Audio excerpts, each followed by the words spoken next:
এক অন্ধ পথ দেখাবে আর এক অন্ধজনে, ফাঁকির খেলা চলছে কেমন ভেবে দেখো মনে। তিনি আমাদের জীবনের সমস্ত বিষয়ের সহজ সমাধান দিয়েছেন। কথা বলা তিনি শিখিয়ে দিলেন, আগে জানতাম না।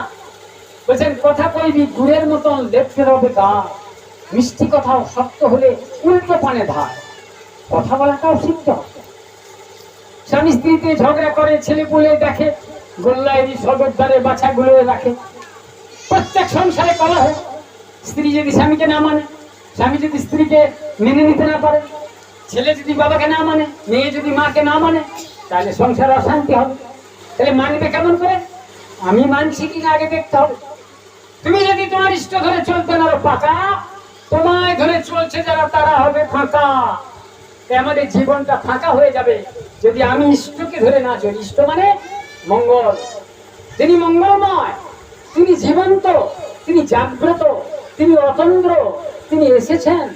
আকাশের ভগবানে কি হবে, বাতাসের ভগবানে কি হবে, গাছতলাতে শিব জাগিয়ে কতগুলো ঘোড়া সাজিয়ে ধরণ করে কি হবে? জীবন্ত ভগবান প্রয়োজন, জীবন্ত আদর্শ প্রয়োজন। যিনি কথা বলেন, যিনি আমার চরিত্র সংশোধন করেন, যিনি আমাকে পথ দেখান, যিনি যুক্তি দেন, যিনি বাণী দেন, যিনি পরামর্শ দেন, যিনি সমাধান দেন, তাকে বাদ দিয়ে কোথায় আমি ভগবান খুঁজছি? আকাশ পানে ডাকলে শুধু মিলবে কি রে ভগবান? মহাপুরুষ না ধরলে কি যায় পাওয়া তার সন্ধান? আমরা মানুষ, প্রয়োজন নররূপী নারায়ণ। নররূপে করেন পূরণ মহাপুরুষ সেই নারায়ণ। সুখে দুঃখে বলবে কথা, জীবন চলার কর্ণধার। বুক বেঁধে তুই আয়রে ছুটে করিস না রে ভাবনার। ভাবতে গেলে কুল পাবি না, ভাবনা শুধু হবে সার। ভক্ত কবি লিখেছেন গানের মধ্যে। ভেবে ভেবেই জীবন কেটে গেল, আসল কাজ কখন হবে?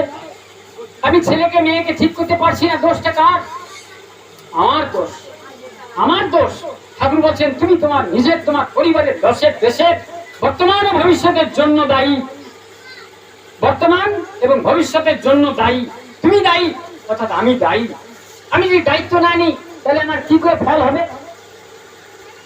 এমন তুমি কবে হবে যেদিন তোমার ইষ্ট তোমার মাঝে লুকিয়ে রবে?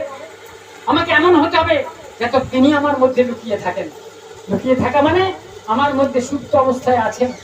আমার চেতনা, আমার বুদ্ধি, আমার কর্ম, আমার চলন, আমার চরিত্র, আমার ব্যবহার, আমার ভরসা, আমার পরিজন, আমার গুরুজন, আমার পরিবেশ লক্ষ্য করবে। তাই দীক্ষার সময় কি বলছেন ঠাকুর? দেখুন, দীক্ষার সময় যা যা বলা হয় এটাই আসল দীক্ষা। তার কারণ আমার জীবনকে নিয়ন্ত্রণ যদি না করা হয় তাহলে আমি কিসের দীক্ষা নিচ্ছি, কেন দীক্ষা নিচ্ছি? সে দীক্ষা তো হবেই বাকি। তিনি বলছেন তুমি তোমার পরিবেশকে ঠিক করো, তাহলে তোমার পরিবেশ ঠিক না হলে তুমি ঠিক থাকতে পারবে না। পরিবেশকে ঠিক করার জন্য ঠাকুর বলছেন পড়শিরা তো নিপাত যাবে, তুই বেঁচে সুখ খাবি বুঝি, যা ছুটে যা ওদের বাঁচা, ওরাই যে তোর বাঁচার পুঁজি। বাঁচতে নরের যা যা লাগে তাই নিয়ে তো ধর্ম জাগে। বাঁচার পুঁজি আমার পরিবেশ, আমার প্রতিবেশী, আমার কাকিমা, আমার মাসিমা, আমার পিসিমা, আমার ছেলে, আমার মেয়ে, আমার বাবা, আমার কাকা, আমার কাকিমা, সবটা আমার। তাহলে আমি যদি ঠিক না হই তাহলে আমি আমার লোকজনকে কি করে ঠিক করবো? আগে তুমি ঠিক হও। তাই ঠাকুর বলছেন তুমি যদি সৎ হও, তোমার দেখা দেখি হাজার হাজার লোক সৎ হয়ে পড়বে।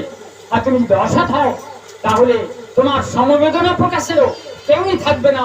কারণ তুমি নিজে অসৎ হয়ে তোমার চারিদিকে অসৎ